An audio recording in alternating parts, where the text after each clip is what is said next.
शरदचंद्र पवार राष्ट्रवादी काँग्रेसचे प्रवक्ता अंकुश काकडे आत्ता आपल्यासोबत आहेत।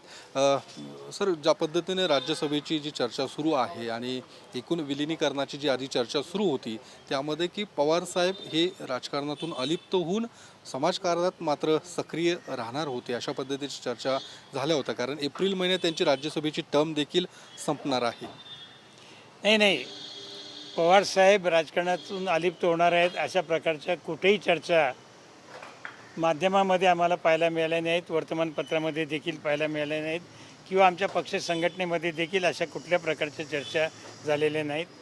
पवारसाहेबांच्या बाबतीमध्ये राज्यसभेचा जो काही निर्णय असेल, पवारसाहेब स्वतः निर्णय घेणारे आहेत आणि पवारसाहेब कोणा सूत्राच्या आधारे किंवा कोणाच्या सल्ल्याने निर्णय घेतात असं गेल्या 40 वर्षामध्ये मी त्यांच्याबरोबर आहे, कधी पाहिलेलं नाही।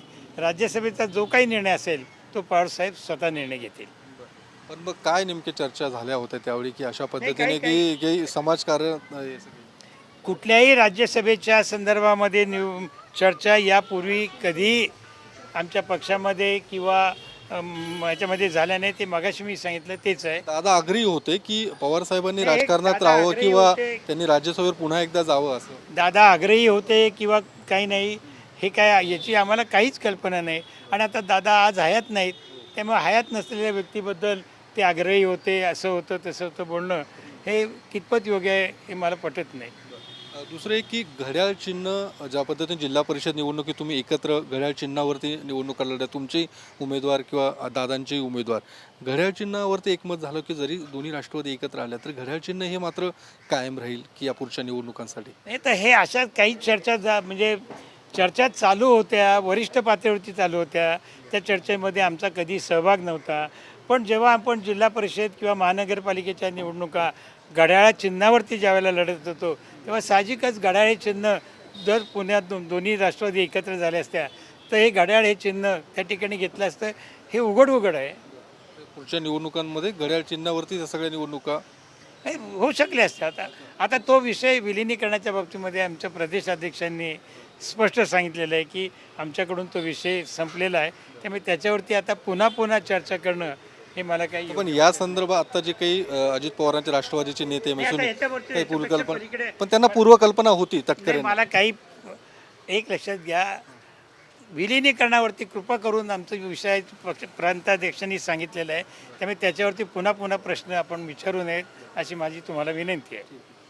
अंकुश काकडे होते ज्यांनी या सगळ्या विलिनीकरणासंदर्भात जे काही मुद्दे चर्चिले जात आहेत, अर्थात घड्याळ चिन्हावरतीच या पुढच्या निवडणुका एकत्रित लढवल्या जाणार, त्याची सुरुवात देखील जिल्हा परिषद निवडणुकीपासून झाली होती। आगामी काळात तसं एकमत देखील होणार होतं आणि शरद पवारांचा जो काही राज्यसभेचा निर्णय होता तो अर्थात शरद पवारच त्या संदर्भातला निर्णय घेऊ शकतात असंही अंकुश काकडे यांचं म्हणणं आहे। कॅमेरामन रोहितसह मी योगेश बोरसे, TV9 मराठी, पुणे। कालपासून एक पुन्हा विलिनीकरणाच्या संदर्भातली बातमी समोर येते की पवारसाहेब आता राजकारणातून थांबणार होते, अलिप्त होणार होते आणि त्यानंतर दादांचा होल्ड हा सगळ्या पक्षावर असणार होता, ताई केंद्रात होत्या, असं काही चर्चा विलिनीकरणाच्या वेळी झाल्या होत्या का? तुम्ही त्या सगळ्या बैठकीला उपस्थित होता? साहेब अलिप्त राहणार होते असं कोणी आपल्याला सांगितलं? स्वतः पवारसाहेब आपणाशी बोलले किंवा आमच्या पक्षाचे वरिष्ठ नेते कोणी आपणाशी बोलले का माध्यमाशी? मला वाटतं तर अशा प्रकारचं कुठेही चर्चा झालेली नाही। आणि विलिनीकरणाच्या बाबतीमध्ये आमचे प्रांताध्यक्षांनी यापूर्वीच आपल्याला विलिनीकरणाच्या बाबतीमध्ये स्पष्ट मत सांगितलेलं आहे, त्यामुळे त्याच्यावरती पुन्हा चर्चा करणं योग्य आहे असं मला वाटत नाही। बरं, अशी काही शक्यता तुम्हाला वाटते का? तुम्ही साहेबांसोबत खूप दिवसांपासून आहात, असं काही साहेबांचा विचार होता, कधी जाणवलं होतं तुम्हाला की दिल्लीत ताई केंद्रीय मंत्री होतील, NDA पक्ष जाईल?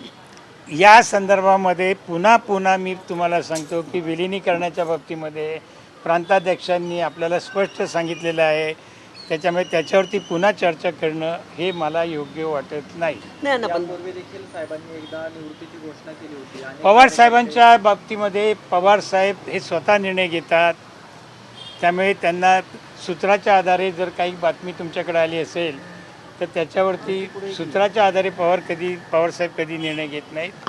त्यांचे निर्णय स्वतःचे निर्णय असतात।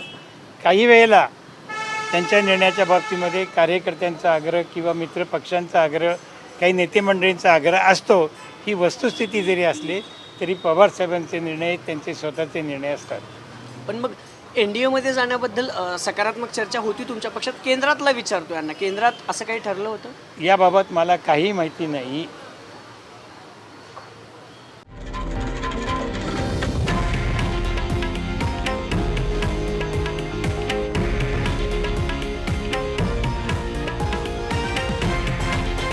हे आहे देशातील नंबर 1 न्यूज नेटवर्क आणि आपण पाहत आहात TV9 मराठी, एकमेव.